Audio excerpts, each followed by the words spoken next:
Williams. I'm from Rutherford's Real Estate. We're industrial property agents, and I'm a director of Rutherford's, and I've specialised in industrial property for over 40 years. Today I want to discuss the difference between land value and building value. We often get asked that question, and I've decided that it would best be explained by having a diagram and best understood that way.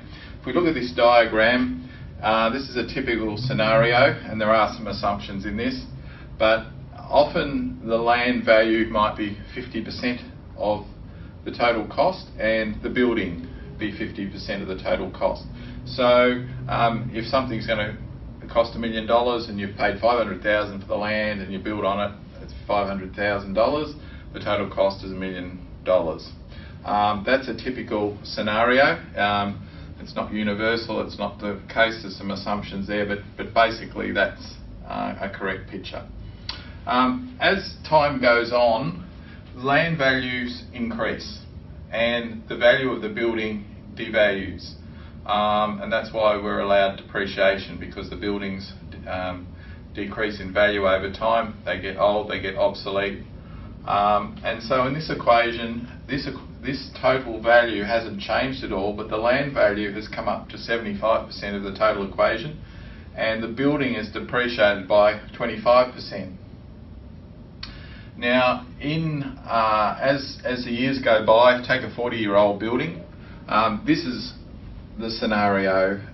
You've got the land value being 100% of the value. The building is not worth anything. Now, it may have a building on, and it may still be of some use, but the total value is the value of the land, whatever the land is, and maybe even less demolition of the building.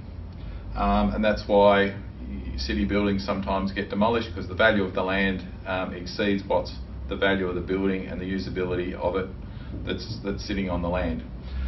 If we take the next step, that's where you've got land values increase. Now, the reason for this diagram is to show that if you're at this position of 100% land value and the land values increase, that goes to the top or the bottom line, whichever way you like to look at it. So if you've got a building that's sitting on land and that 100% of the value is the land, and land values in that area go up, then yours will automatically go up by whatever the increase in the land values are.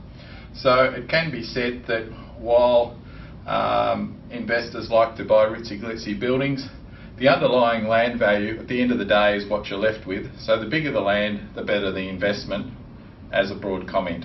Thank you.